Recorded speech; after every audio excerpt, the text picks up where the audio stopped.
Les voies de l'avenir. Parcours. Vision. Modèle inspirant. Leadership. Storytelling. Finance. Les voies de l'avenir. Le podcast qui met en avant les talents de l'Outaouais. Bienvenue dans Les Voies de l'avenir, le podcast qui met en lumière celles et ceux qui façonnent demain. Ici, on donne la parole aux talents de l'Outaouais, à leur parcours, à leurs idées et leurs visions. Certaines voix chantent, d'autres racontent, et certaines font les deux, avec une profondeur qui touche l'âme. Notre invitée d'aujourd'hui est une artiste multidisciplinaire, une voix qui navigue entre R&B, jazz et soul, et qui transforme ses émotions en histoire musicale. Son univers est intime, sensible et profondément enraciné dans l'identité, la mémoire et l'amour. Ebi, merci d'être avec nous aujourd'hui.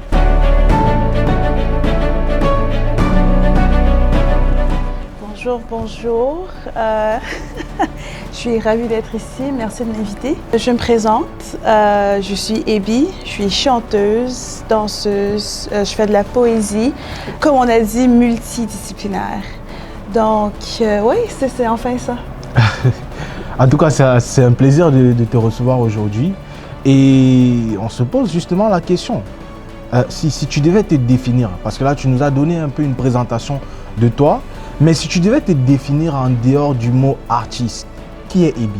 Je vais parler en matière de ma personnalité et tout. Exactement. Je suis une personne très déterminée. Et avec ça, c'est comme, je suis très têtue, mais quand j'ai des projets, quand j'ai un but, je suis visée dessus, puis si je ne l'accomplis pas, je ne laisse pas faire.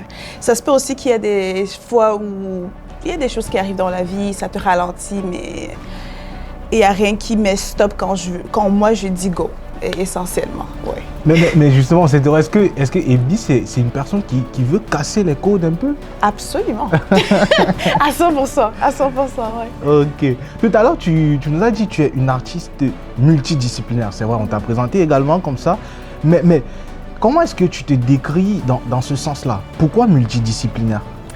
Multidisciplinaire, pour moi, veut dire qu'il n'y a pas une manière de m'exprimer. Ok. Donc, je suis toujours à la recherche d'une manière que je vais raconter une histoire, je vais parler, je vais m'exprimer, je vais bouger. C'est vraiment ce que ça veut dire pour moi et c'est de cette manière que j'approche les arts, tout art. Wow. Donc, oui, c'est en plein ça. C'est vraiment impressionnant, Ebi. C'est tellement impressionnant et inspirant aussi. Et justement, on va un peu aller dans les profondeurs. On veut savoir comment est-ce que ton corps et ton âme, comment est-ce que ces deux entités influencent ta manière de créer? OK. J'aime cette question parce que c'est très personnel, parce que pour moi, la plupart du temps, quand les gens font ma connaissance, tu vois, ils rencontrent une personne qui a beaucoup d'énergie, qui a beaucoup de passion, qui bavarde même, beaucoup. Mais il y a aussi une autre version de moi qui est très calme. Et je trouve que cette version sort plus quand je crée de la musique. Tu vois. Donc, c'est ma manière d'être. Quand je suis en train de chanter, j'ai l'opportunité de ralentir. J'ai l'opportunité de to feel a bit more grounded. Ça va se passer très souvent, le franc-anglais, ça va se passer très souvent. To feel just a bit more grounded pour me sentir à l'aise. Je trouve toujours un moyen de me sentir à l'aise dans n'importe quel environnement je me trouve. Donc, c'est vraiment ça. Mais on se pose la question, mais est-ce que tu crées plus quand tu es calme ou quand tu es en mouvement, comme à l'extérieur, une idée peut venir comme ça, tu dis ok, je vais écrire dessus, ou c'est vraiment quand tu te poses, tu dis là les idées elles fusent un peu, tu dis ok, ça je peux écrire dessus, ça. Oh, ça c'est intéressant parce que les idées me trouvent à n'importe quel moment.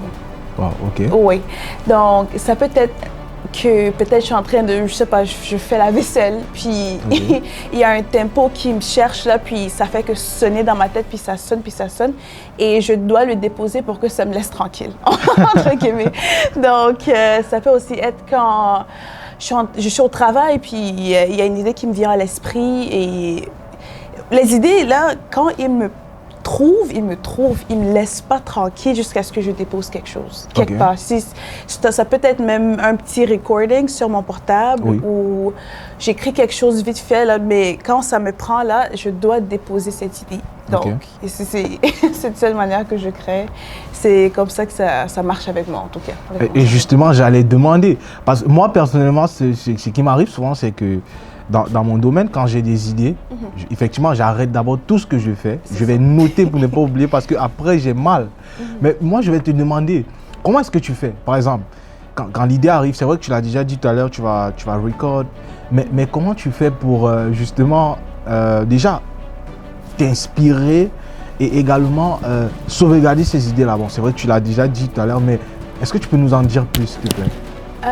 En matière d'inspiration, tout m'inspire.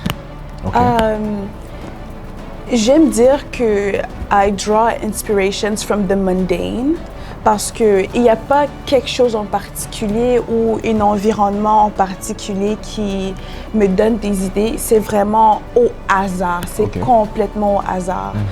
Il y a des fois où je m'assois parce que je veux vraiment créer d'une manière intentionnelle, mais la plupart du temps, c'est au hasard. Wow. Ouais. En tout cas, c'est vraiment impressionnant ce que tu partages avec nous, Ebi. Et nous sommes heureux de plonger un peu dans ton univers aujourd'hui. Et justement, on veut savoir aussi, ton identité et tes racines semblent aussi nourrir ton art. Absolument. Quand je parle d'identité ici, je parle du continent. Du continent, ben c'est ça. Voilà. Donc, comment cet héritage camerounais, justement, façonne ta musique? Parce que je suis une personne qui est bilingue, donc français-anglais, mais j'aime plus dire que je parle franc-anglais, plus que je parle anglais ou français, tu vois. Et ce fut le cas parce que j'ai grandi au Cameroun et j'ai grandi en entendant le français mélangé avec l'anglais, mélangé avec le pidgin, mélangé. Donc, je voulais aussi avoir cet aspect dans mon art, surtout dans mon album que je viens tout juste de poster et tout, où il y a cet aspect de mélanger les langues. C'est aussi vrai que c'est plus en anglais qu'en français, l'album.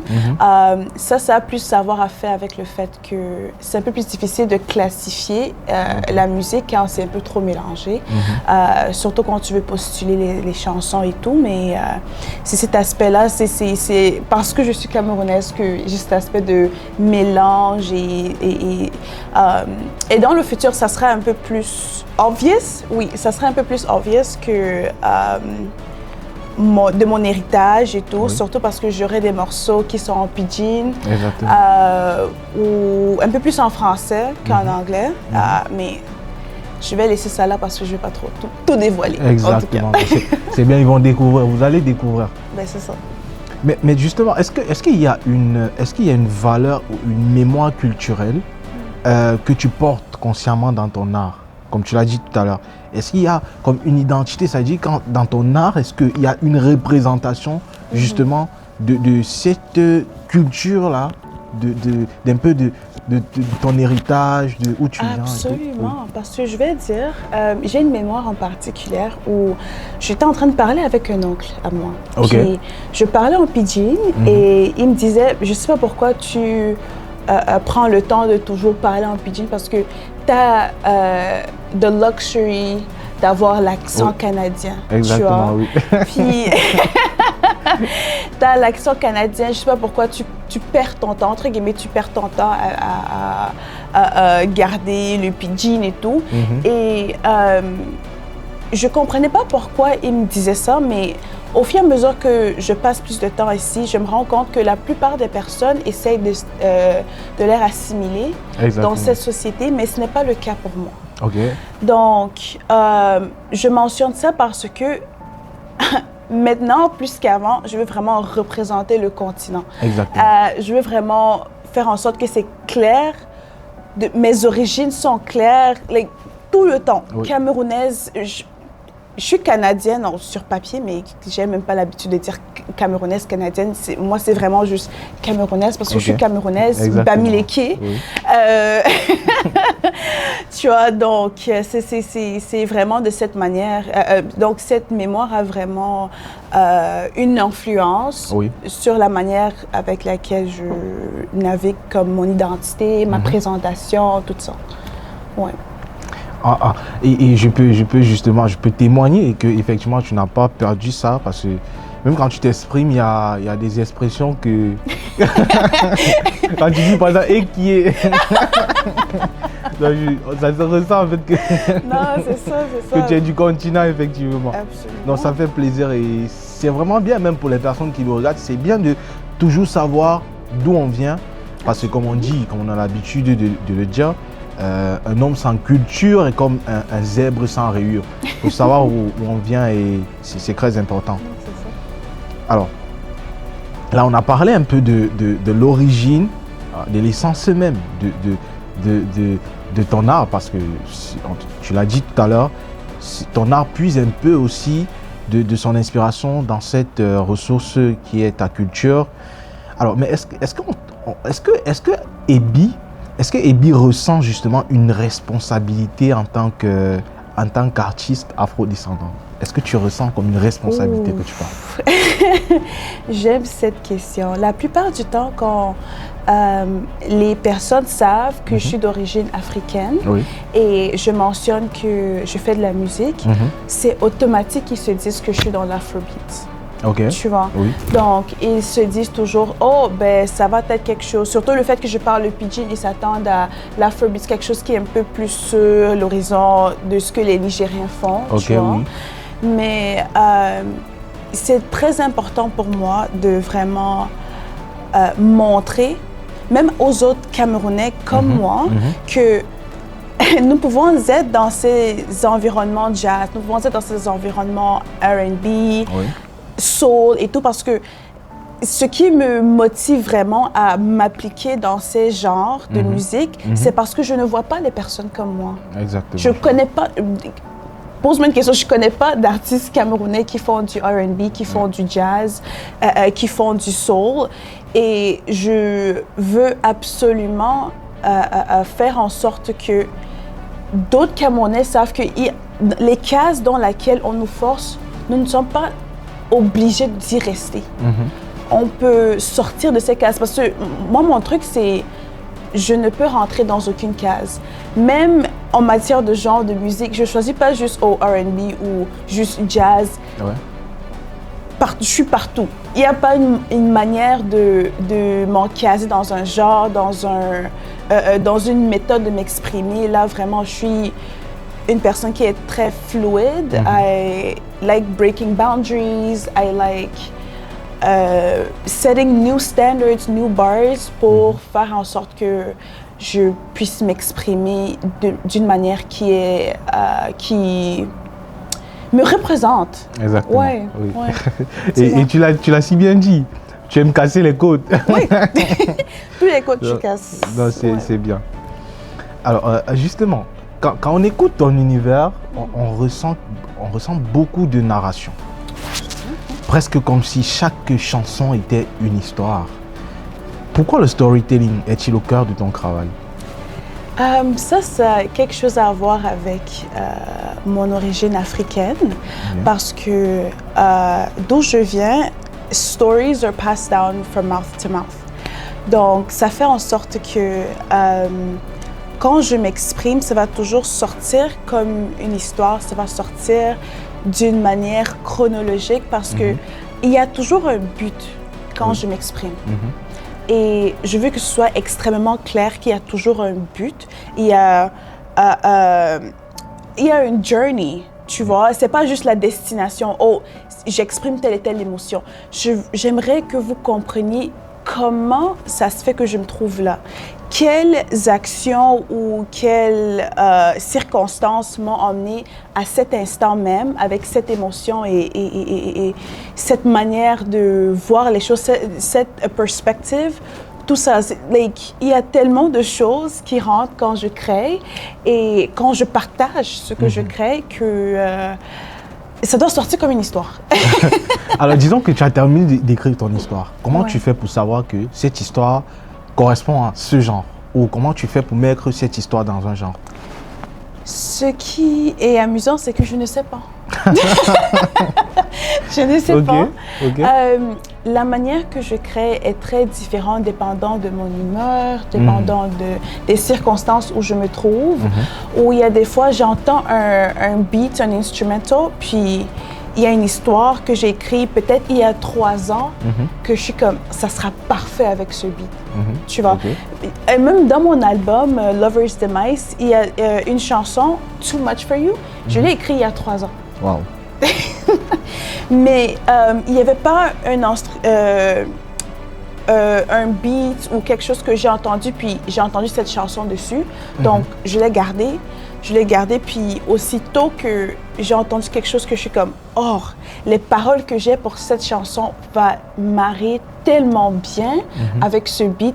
C'est comme ça que, c'est de cette manière que vous avez entendu la chanson. Sinon, si j'avais trouvé ce beat, ça allait rester dans mes notes. Donc, c'est vraiment ça, ouais. Alors, parlons de Tonight, qui est ton premier titre. Wow. Comment ta première chanson est née? Ouf, Tonight. Cette chanson, je me rappelle, parce que j'ai toujours écrit, depuis que je suis petite, c'est quelque chose qui n'a jamais cessé. J'ai toujours écrit. Tonight n'est pas ma première chanson enregistrée même, c'est peut-être la 4e ou la 5e. Mais Tonight est la chanson sur laquelle j'ai eu l'opportunité d'expérimenter avec raconter une histoire. Au lieu de juste faire une chanson juste parce que je veux avoir une structure de chanson. Donc, au début, ça commence un peu calme où j'exprime ce qui est sur on my mind and everything. J'essaie de juste démontrer my state of mind. I don't want to be alone tonight. Ça, c'est juste mon humeur maintenant. I don't want to be alone tonight, point barre. Et au fur et à mesure que la chanson continue, c'est comme... Je voulais vraiment que cette chanson donne l'impression que je suis en train de parler avec la personne qui écoute. Nous sommes en conversation. C'est vraiment mon but avec cette chanson où la raison pour laquelle c'était vraiment le premier morceau que j'ai fait sortir, c'est parce que j'étais vraiment contente avec l'aspect de conversation que j'ai pu communiquer avec cette chanson. Wow. C'est tellement inspirant, comme je disais. Mais justement, c'était quoi l'expérience? C'était quoi que tu as ressenti quand tu as performé en live pour la première fois? Après... J'étais pétrifiée. Donc, tellement aïe. Cette nuit-là, je ne pouvais pas me calmer. J'avais beaucoup de nerfs. Ce que plusieurs personnes ne comprennent pas, c'est que je suis une personne timide, même si j'ai pas... ça donne pas l'air que je suis timide, mais je suis vraiment timide. Et quand j'ai fait la première prestation de cette chanson-là, j'avais beaucoup de nerfs. Et quand j'ai fini, parce que la première fois que je me suis présentée au monde en tant qu'Ebi et j'ai décidé de vraiment prendre la musique au sérieux, c'était avec la chanson Tonight. Donc, c'était vraiment une nuit monumentale pour moi. Mais les nerfs, j'étais vraiment secouée. Mais j'étais vraiment chanceuse aussi que cette prestation-là s'est passée avec d'autres personnes, d'autres artistes qui comprenaient vraiment les nerfs qui viennent avec une prestation, surtout la première prestation. Et ils étaient tellement cute et je me rappelais, c'était comme, oh, c'est fini. Donc là où tu es là, je sais que tu es un peu secoué là, mais c'est fini. Tu peux prendre le temps de te calmer, to really ground yourself. C'est fini, c'était vraiment cette expérience-là, donc je ne vais jamais oublier. Alors là, on va parler d'un autre projet artistique. Oui. On va parler du projet Lover's Demise. Lover's Demise, mon album.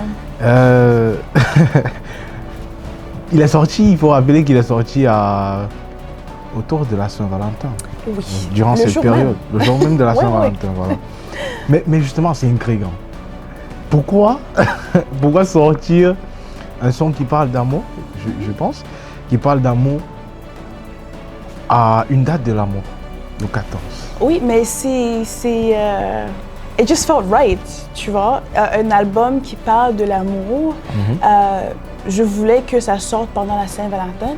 En plus de cela, je voulais vous montrer a manner in which love shows up in a real way. Parce que je trouve que pendant la Saint-Valentin, tout le monde se préoccupe de montrer leur bouquet de fleurs, leur chocolat, les cadeaux et tout. Et on se demande pendant the entirety de la relation, est-ce que c'est comme ça? Est-ce que c'est chou comme ça? C'est sucré comme ça?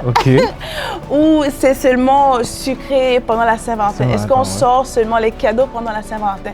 Donc, je voulais vraiment être transparente et montrer mon cœur, montrer mon âme, montrer la manière à laquelle je ressens l'amour, comment je navigue l'amour. Et c'était vraiment mon but avec poster ça pendant la Saint-Valentin, le jour même. Mais du coup, là, ça nous permet d'être curieux. On veut savoir, ça s'est passé comment la Saint-Valentin?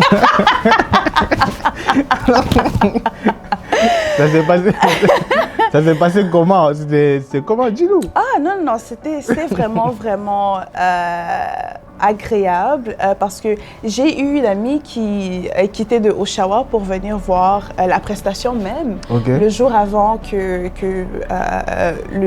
l'album ne sorte, qui est venue parce que j'avais un album release party. C'est vraiment un événement pour donner à ceux qui décident d'y participer, leur donner un accès exclusif, tu vois, de l'album.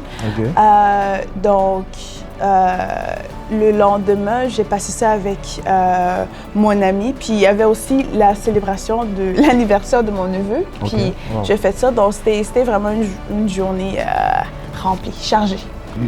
Je suis sûr que ceux qui nous regardent là, ils vont me dire, si je ne demande pas ça, ils vont me dire, mais pourquoi est-ce que tu n'as pas demandé? Parce qu'ils veulent que je demande ça. Mais du coup, est-ce que Ebi est mariée? Hey! Non, Ebi n'est pas mariée. Mariée à quel âge même? Hey! Non, mais est-ce qu'il y a l'âge pour se marier? Oui. Ah, il y a l'âge pour se marier? Absolument. Non, ils vont te dire non. Ils vont te dire qu'il n'y a pas l'âge pour se marier. En tout cas, il y a l'âge pour se marier. Puis moi, je suis trop jeune. Hein. Hey! Mais Ebi est en couple?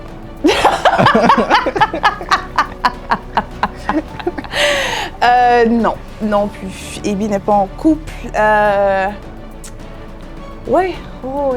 Ebi compte rester célibataire pour un bon bout de temps. Ah, ok. Non, on va s'arrêter là. Ne me regardez pas. Ne me regardez pas, s'il vous plaît. Ne me regardez pas. On va s'arrêter là. Nosy. Il n'y aura plus d'autres questions. Alors, on va savoir aussi. Ebi étant francophone et anglophone, on veut savoir, pourquoi est-ce que tu penses qu'il était important d'intégrer le français et l'anglais au même moment dans le projet? OK. Ce que plusieurs personnes ne savent pas, c'est que oui, je suis camerounaise, mais cet aspect de mélanger les langues, c'est parce que c'est vraiment de cette manière que j'ai grandi, tu vois. Mon père est du côté francophone du Cameroun, comme j'ai dit, Bamileke. Puis ma mère est du côté anglophone du Cameroun, du sud-ouest, Bafoutou, there we go.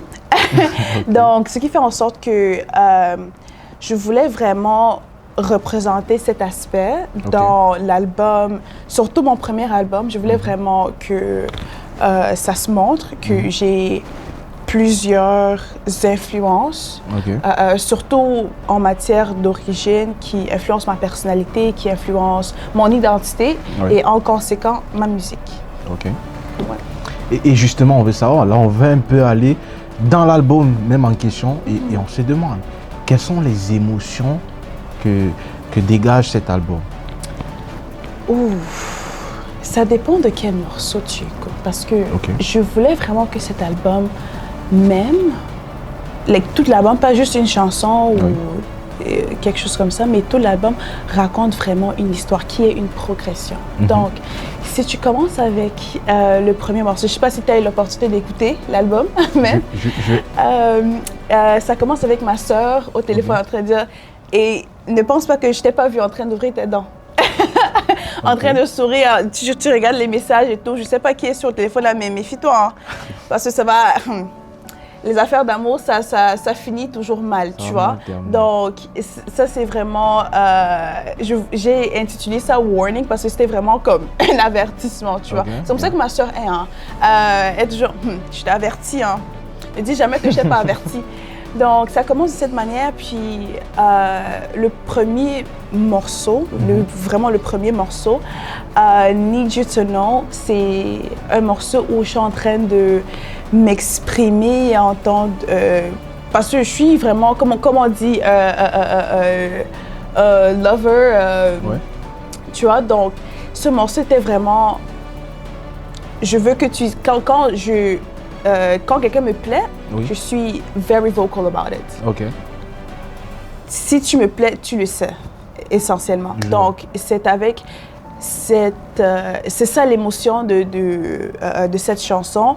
Tu me plais, je veux que tu saches que tu me plais et tout. Et j'ignore l'avertissement que ma sœur me donne. Donc, c'est vraiment ça l'émotion avec cette chanson. Puis, celui qui vient après, c'est vraiment Close to Me, où je ne vais pas vraiment en détail de quelle manière je m'exprime quand je suis amoureuse. Parce que la première chanson, c'est comme, oh, si tu me plais, tu le sais.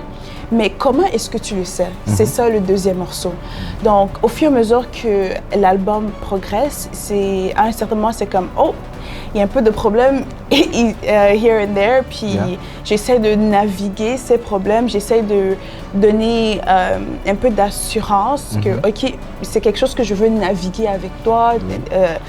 Ça ne vaut pas la peine de tourner ton dos, d'abandonner, parce que je suis vraiment... Nous sommes in it together, type of thing, tu vois.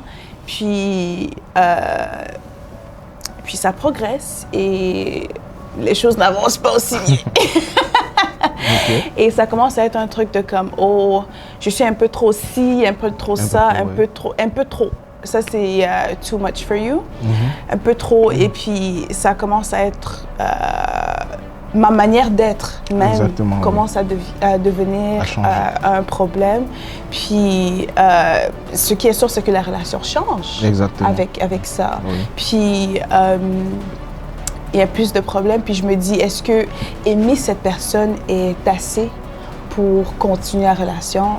Et comme l'album progresse, je me rends compte que non. Mais je veux quand même donner une autre chance parce que encore Hopeless Romantic, tu vois. Et pendant la fin de l'album, j'abandonne. Et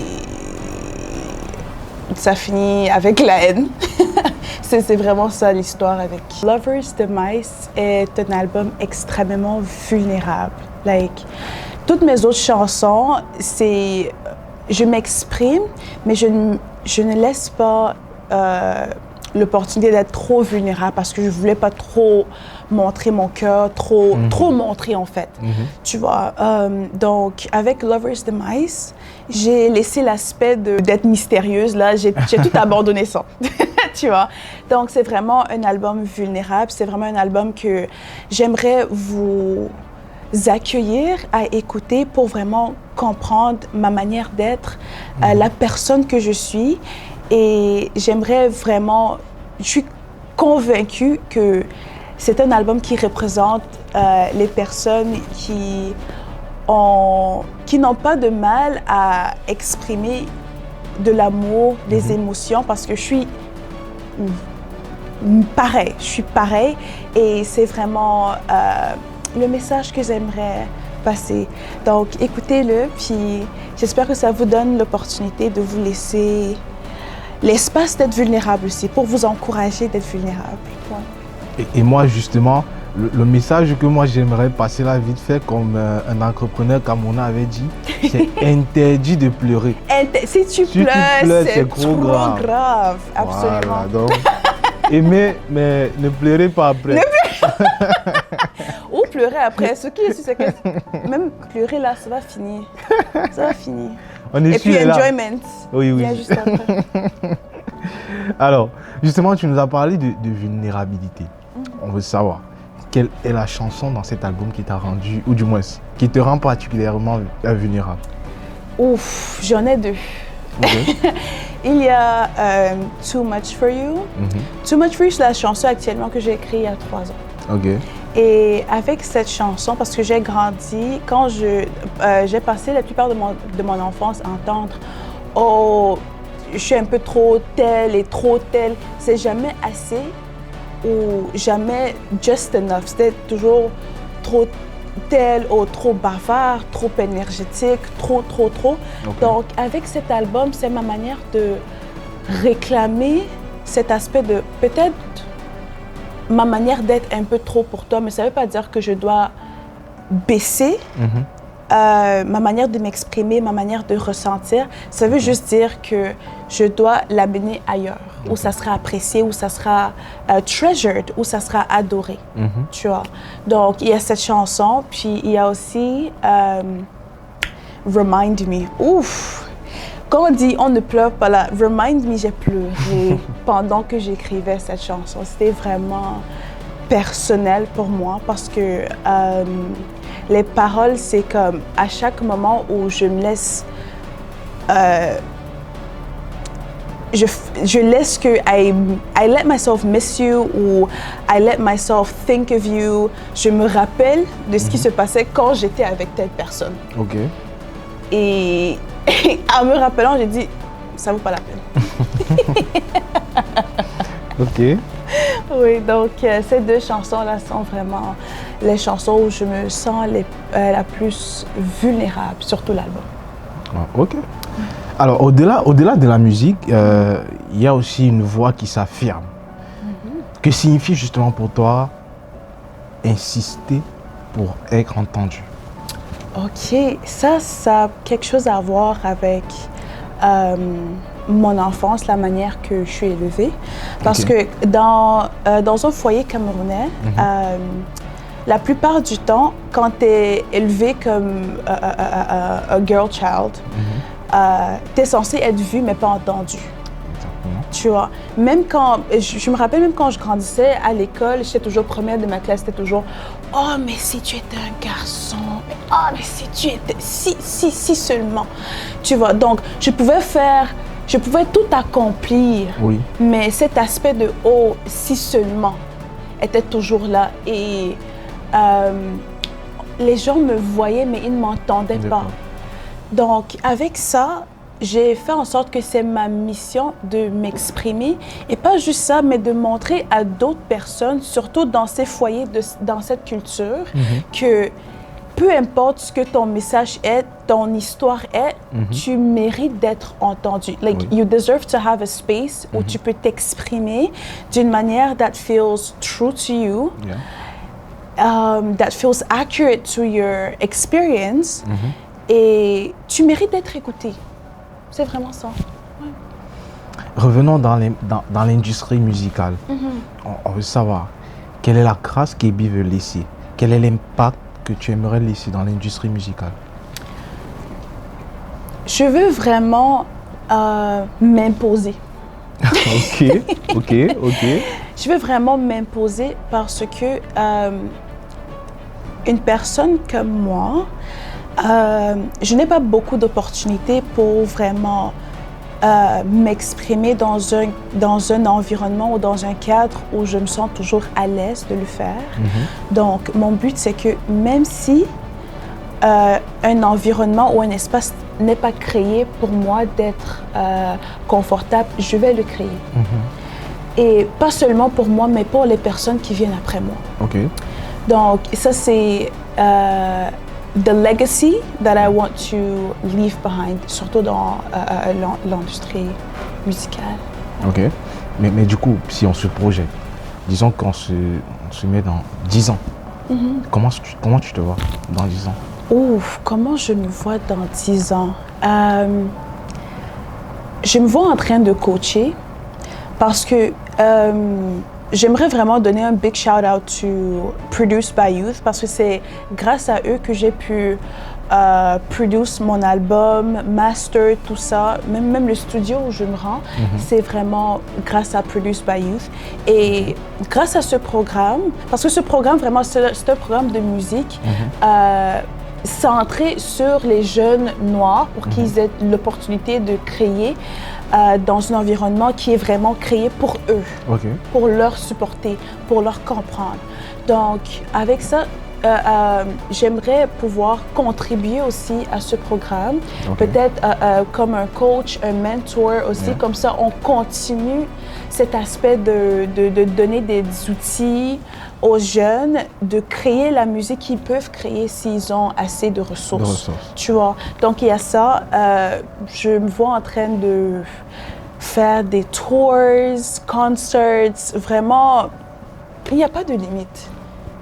Je me vois partout, vraiment partout. Oui. Tu vois ma face sur les tableaux, different types of merch even. Je me vois partout. Il n'y a pas vraiment une manière précise où je me vois parce que tout ce que je sais, c'est que j'ai la capacité de faire ce que je veux. Donc, je vais faire ce que je veux. Et justement, on a vu des artistes qui ont impacté sur le plan politique. Oui. Est-ce que créer est un acte artistique plus ou un acte politique? Oh, les deux, absolument. Ah, OK. Parce que quand tu existes sur cette terre comme une personne noire d'abord, someone who is perceived as a woman, someone who is queer, tu n'as pas l'option de opt out of politics. Ton existence même est political. Donc, cet aspect doit toujours se montrer dans mon art. Et il n'y a pas moyen de séparer les deux, en fait. Ils sont ensemble, toujours, côte à côte. D'accord. Et là, on va détendre un peu. On va un peu aller dans des questions assez spontanées et simples. Dis-nous, dis-nous, quelle est la chanson qui te bouleverse à chaque écoute?